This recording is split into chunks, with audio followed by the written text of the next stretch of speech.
In today's video, I'll show you how you'd be able to add text behind objects in Premiere Pro. So let's get started.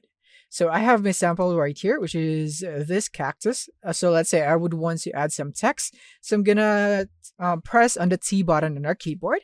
And then from here, I'm gonna go and click here on the video and type in the text. Let's say cactus right here. And first, let's position the text on how we'd want it to be. So as for this one, I want to make it larger. Right here, I would want it to fill as much space as possible. So I think this one is good. And once you're satisfied, is that you want to make sure that the length of the text right here is just right, depending on the length that you'd want. Now, next is that you would want to duplicate your video right here and put it on top of your text. So you want to hold your Alt key while dragging your video to do that. So as you can see, it's now duplicated. And from here is that you would want to go for the color key right here on the effects. Color key, and here it is. And then you want to drag it here on the top of video. If you can see the effects, by the way, you can go here into view. On window, sorry. And here in window, you would want to go and make sure that you have effects checked.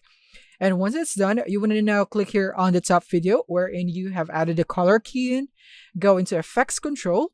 And then now you want to go into the color key and click on the eyedropper tool and just simply remove the background.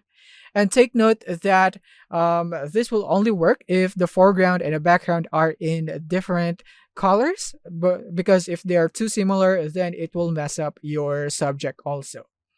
Now that we have selected the background in here in the color key, is that we would want to pump up the color tolerance until the text appears right there. So make sure it's not too much that it is destroying the text or the subject itself.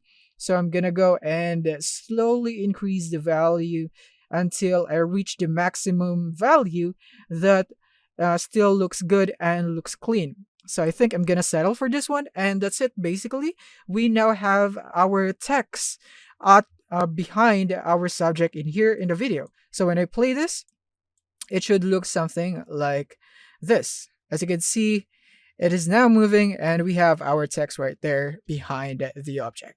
That's it. Thank you for watching and see you in the next one.